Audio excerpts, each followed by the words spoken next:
आउज़ुबिल्लाहिमिनश्शैतानिर्रजीम बिस्मिल्लाहिर्रहमानिर्रहीम।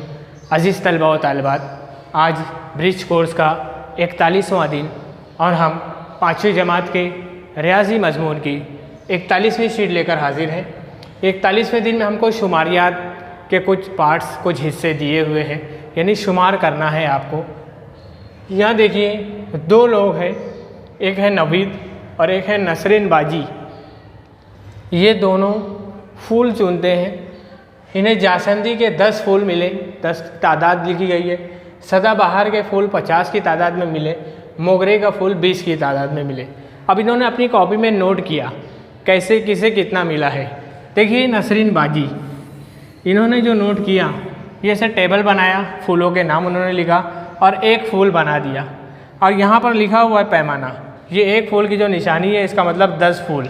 तो इसका मतलब जब उन्होंने एक बनाया तो 10 समझ लेंगे, जब 2 बनाया है तो 20 समझ लेंगे, जब 5 बनाया है तो उसके आगे 0 लगा देंगे, नहीं 50। जितने बनाए उसके आगे एक 0 लगाना है। तो देखिए, 10 है तो 1 बनाए, 50 है तो 5 बनाए, 20 है तो 2 बनाए। इसी तरह से नवीद ने क्या किया, खड़ी तरतीब में बनाया फूलों की तादाद। ये देखिए, मोगरा, सदाबहार, जासंदी।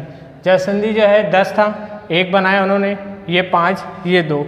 बहरहाल अलग अलग तरीके से हम बना सकते हैं।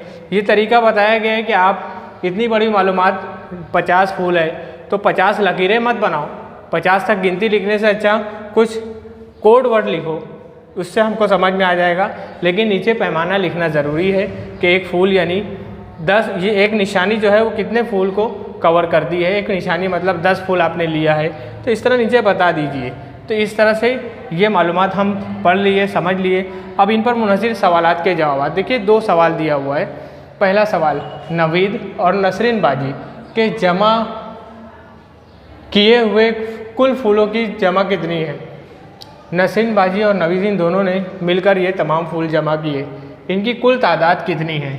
ज़रा देखते हैं। 50, 10, 20, तीनों को जमा कर दो। 50 में 10 मिलाए तो 60, 60 और 20, 70, 80। तो कुल कितनी तादाद है, 80। तो यहाँ खाली आपको लिखना है 80।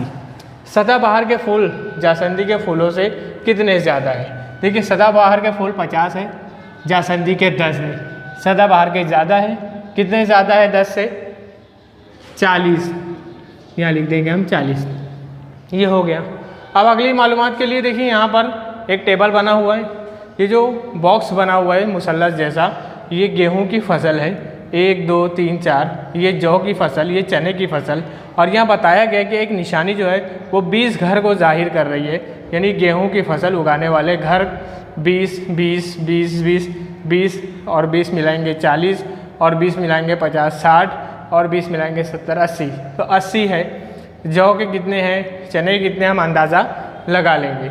इस पर मुनज़िर सवाल के जवाब। पहला सवाल है, गेहूं की फसल उगाने वाले ख़ानदानों की तादाद कितनी है। गेहूं की फसल देखिए यहाँ पर है, 1, 2, 3, 4 है, 4 लिखे।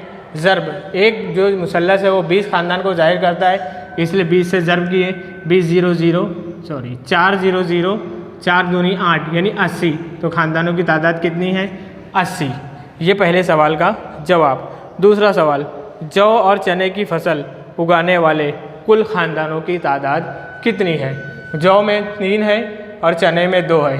देखिए, 20 को 3 से ज़रब किए और चने में 20 को 2 से ज़रब किए, तो ये 3 दूनी 6, 60 हो गया। 2 दूनी 4, 0 लगाए 40 हो गया। 60 में 40 जमा करो, 60 के बाद 70, 80, 90, 100, 100 होती है। तो इन दोनों की मिलाकर कुल ख़ानदानों की तादाद 100 है। तीसरा जवाब देखते हैं। तीसरा सवाल है, जौ की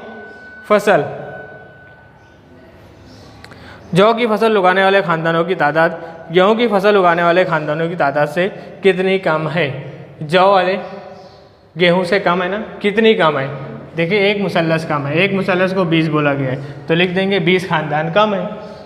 जवाब बॉक्स में आपको लिखना है, खाली अदद लिखना है। इस तरह से शीट मुकम्मल हुई। आपको टेबल पढ़ना है, सवाल के जवाब देना है, यही चीज़ आनी चाहिए। यही 41वीं शीट में आपको बताया गया है। तो यहाँ ये शीट मुकम्मल होती है। अगर आपको वीडियो समझ में आता है तो आप उसे अच्छी तरह समझिए, दूसरों को भी समझाइए और वीडियोस को शेयर कीजिए, सब्सक्राइब कीजिए। शुक्रिया। अल्लाह हाफ़िज़।